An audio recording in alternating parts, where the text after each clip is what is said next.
Okay, so 10 years ago, about 10 years ago, a little bit over 10 years ago, you were quite involved at the heart of the Kyoto Protocol negotiations. You were actually chairing the negotiations that led to the Kyoto Protocol. That was not easy at that time, I suppose.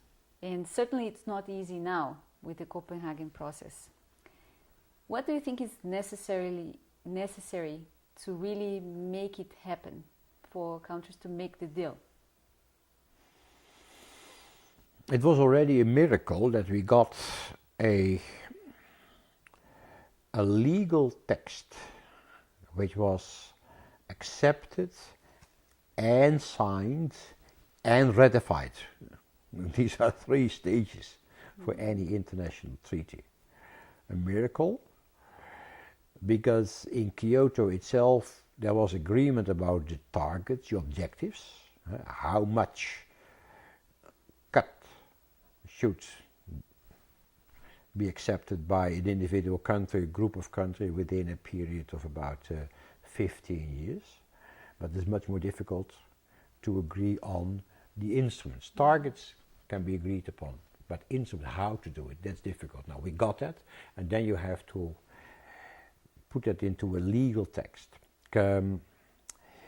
We had a major problem, because of course it's a global issue, so you need all countries. But the US at a certain moment said we're not going to participate. In the middle of the negotiations, the Clinton regime was followed by the Bush regime, the Democrats by the Republicans. And one of the problems was that President Bush, more or less 1 or 2 weeks after he took office, sent a letter saying Kyoto is dead. It was a unilateral decision that the outcome of a multilateral talk was dead,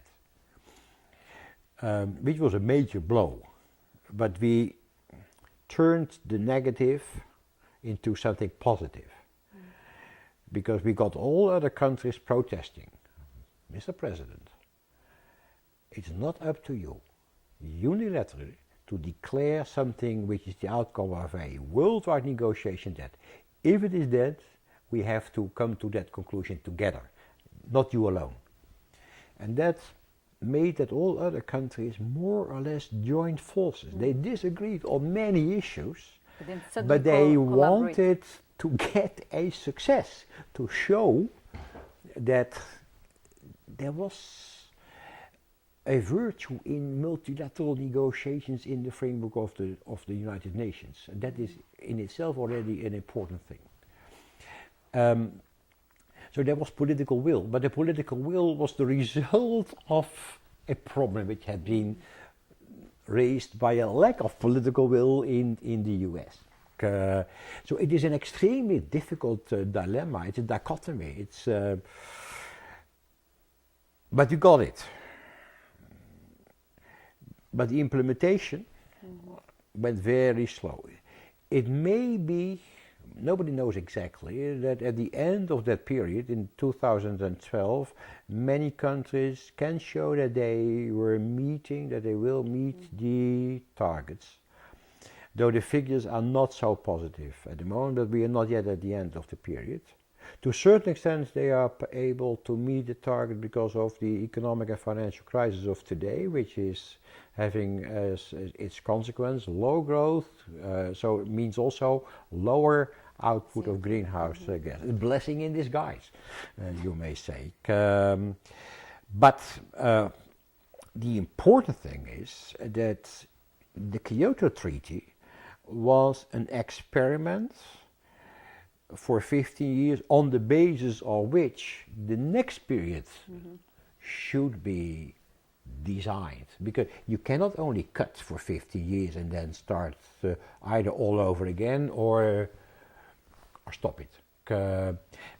Cutting the greenhouse gases in 2012 as compared to the level in 1990, because that was the issue, with about 6%, is just the beginning of a 50%, 60% cut, which is necessary in mid this century. 6% is already quite a lot, because if you have a growth in 1990 to 2012 of say 1% per annum, which is not much, which means then composite growth of about 20%,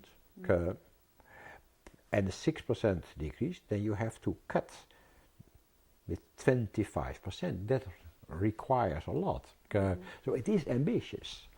But you need to meet that ambition in order to be able to be more ambitious for the period thereafter. It requires a lot, but it is so necessary, because I would say the future of a sustainable basis to live on for the yet unborn people is to a very great extent dependent on the way in which we are addressing climate change at the moment.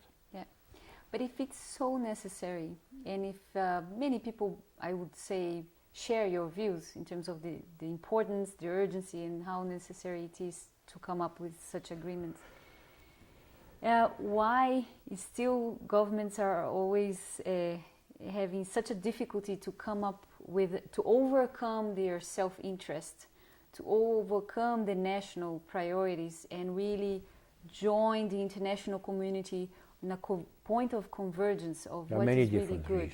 There are many different reasons. Not in all countries. It's not the same reason in all countries. Developing countries, to mention one group, are reluctant because they say the others should go first.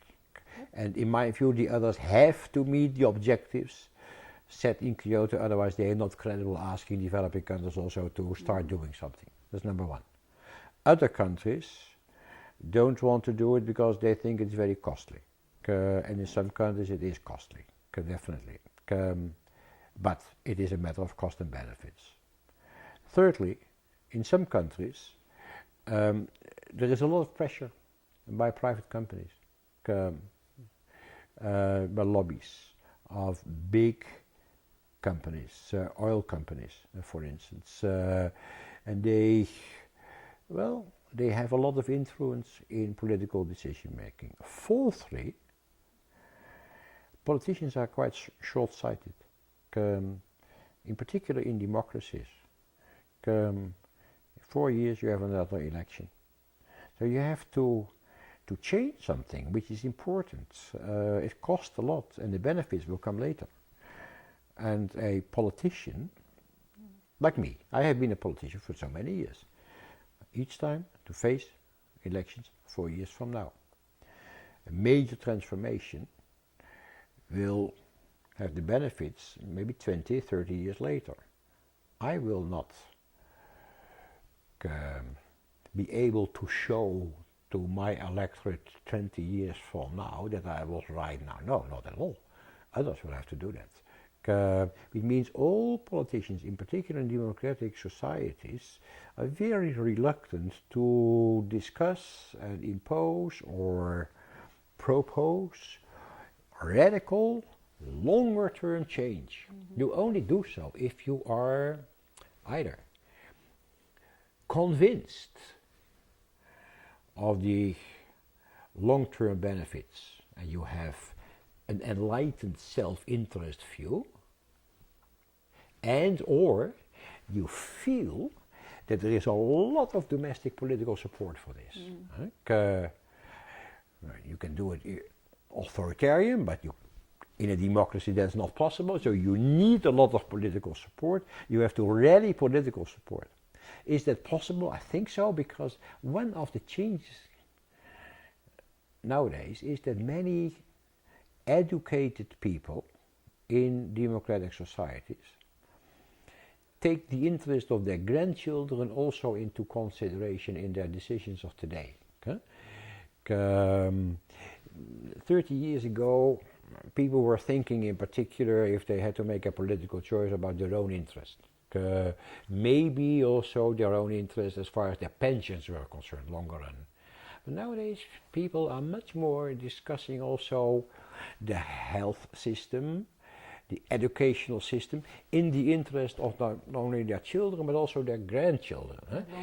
The longer term view also of the electorate has expanded, and politicians could take that into consideration if they really would make clear to people this is necessary to allow your grandchildren at least the same access to the wealth of nations as you yourself.